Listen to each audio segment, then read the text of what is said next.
ಎಲ್ರಿಗೂ ನಮಸ್ಕಾರ. ಇಂದಿನ ತರಗತಿಯಲ್ಲಿ ನಾವು 3ರ ಬಾಧ್ಯತೆಯ ನಿಯಮ ಬಗ್ಗೆ ತಿಳ್ಕೊಳ್ಳೋಣ.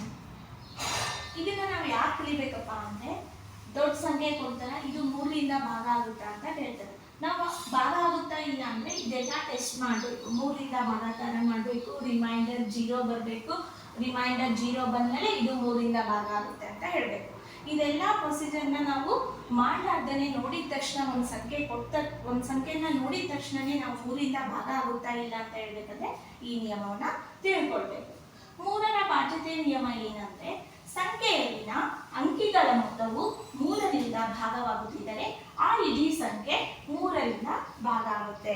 ಈ ನಿಯಮದಲ್ಲಿ ಅಂಕಿಗಳು ಮತ್ತೆ ಸಂಖ್ಯೆಗಳು ಅಂತ ಇದೆ. ಫಸ್ಟ್ ನಾವು ಅದ್ರ ಬಗ್ಗೆ ತಿಳ್ಕೊಬೇಕು. ಬಹಳಷ್ಟು ಮಕ್ಕಳು ಅಂಕಿಗಳು ಮತ್ತೆ ಸಂಖ್ಯೆಗಳು ಎರಡು ಒಂದೇ ಅಂತ ಅನ್ಕೊಂಡಿದ್ದಾರೆ. ಆದ್ರೆ ಅಲ್ಲ, ಅಂಕಿಗಳೇ ಬೇರೆ, ಸಂಖ್ಯೆಗಳೇ ಬೇರೆ. 0ರಿಂದ 9 ಏನು ಸಿಂಗಲ್ ಆಗಿರುತ್ತಲ್ಲ, 0 1 2 3 4 5 6 7 8 9 ಅದನ್ನ ಅಂಕಿಗಳು ಅಂತ ಕರೀತಾರೆ. ಇಂಗ್ಲಿಷ್ ನಲ್ಲಿ ಅದನ್ನ ಡಿಜಿಟ್ಸ್ ಅಂತ ಕರೀತಾರೆ. ಸಂಖ್ಯೆಗಳಂದ್ರೆ ಅಂಕಿಗಳಿಂದ ಒಂದಕ್ಕಿಂತ ಜಾಸ್ತಿ ಅಂಕಿಗಳಿಂದ ಕೂಡಿ ಏನಾಗುತ್ತೆ, ಸಂಖ್ಯೆಗಳಾಗುತ್ತೆ. ಇದನ್ನ ಇಂಗ್ಲಿಷ್ ನಲ್ಲಿ ನಂಬರ್ ಅಂತ ಕರೀತಾರೆ. ಫಾರ್ ಎಕ್ಸಾಂಪಲ್ 95 ಅಂಕಿನ ಸಂಖ್ಯೆನ 95 ಒಂದು ಸಂಖ್ಯೆ. ಇದರಲ್ಲಿರುವಂತಹ ಅಂಕಿಗಳು ಅಂದ್ರೆ 9 ಮತ್ತು 5. 125 ಕೂಡ ಒಂದು ಸಂಖ್ಯೆ. ಇದರಲ್ಲಿರುವಂತಹ ಅಂಕಿಗಳು ಅಂದ್ರೆ 1 2 5 3 ಅಂಕಿಗಳಿಂದ ಒಂದು ಸಂಖ್ಯೆ ಆಗಿದೆ. 86 ಇದು ಒಂದು ಸಂಖ್ಯೆ. ಇದರಲ್ಲಿರುವಂತಹ ಅಂಕಿಗಳು ಅಂದ್ರೆ 8 ಮತ್ತು 6. ಈಗ ನಾವು ಅಂಕಿ ಅಂದ್ರೆ ಏನು ಮತ್ತೆ ಸಂಖ್ಯೆ ಅಂದ್ರೆ ಏನು ಅಂತ ಗೊತ್ತಾಯಿತು. ಈಗ ನಿಯಮವನ್ನ ಅರ್ಥ ಮಾಡ್ಕೊಳ್ಳೋಣ. ಇಲ್ಲಿ 576 ಅಂತ ಕೊಟ್ಟಿದ್ದಾರೆ. ನಾವು ಇದೆಲ್ಲ ಭಾಗಾಕಾರ ಮಾಡೋ ಅವಶ್ಯಕತೆ ಇಲ್ಲ. ನೋಡಿದ ತಕ್ಷಣ ನಾವು ಇದು 3ರಿಂದ ಭಾಗ ಆಗುತ್ತಾ ಇಲ್ಲ ಅಂತ ಹೇಳ್ಬೋದು. ಇದು 576 ಅನ್ನೋದು ಒಂದು ಸಂಖ್ಯೆ, ಇದು ಒಂದು ಸಂಖ್ಯೆ. ಇದರಲ್ಲಿರುವಂತಹ ಅಂಕಿಗಳಂದ್ರೆ 5 7 6 5 7 6. ಈ ನಿಯಮ ಏನ್ ಹೇಳುತ್ತಂದ್ರೆ, ಒಂದು ಸಂಖ್ಯೆಯಲ್ಲಿರುವಂತಹ ಎಲ್ಲ ಅಂಕಿಗಳನ್ನ ಕೂಡಿದಾಗ ಬರುವಂತಹ ಮೊತ್ತವು 3ರಿಂದ ಭಾಗ ಆದ್ರೆ ಇಡೀ ಸಂಖ್ಯೆ 3ರಿಂದ ಭಾಗ ಆಗುತ್ತೆ ಅಂತ. ಇಲ್ಲಿ ಈ ಸಂಖ್ಯೆಯಲ್ಲಿರುವಂತಹ ಅಂಕಿಗಳನ್ನ ಬರ್ಕೊಂಡ್ವಿ.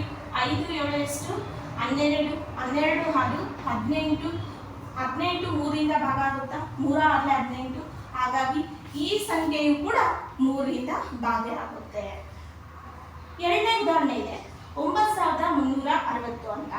ಇದರಲ್ಲಿರುವಂತಹ ಅಂಕಿಗಳು ಯಾವುದಂದ್ರೆ 9 3 6 ಪ್ಲಸ್ 0 ಅಂತ ಇದೆ. 9 ಪ್ಲಸ್ 3 12 12 ಪ್ಲಸ್ 6 18 18 ಪ್ಲಸ್ 0 18 18 ಕೂಡ 3ರಿಂದ ಭಾಗ ಆಗುತ್ತೆ. 18 3 6 18.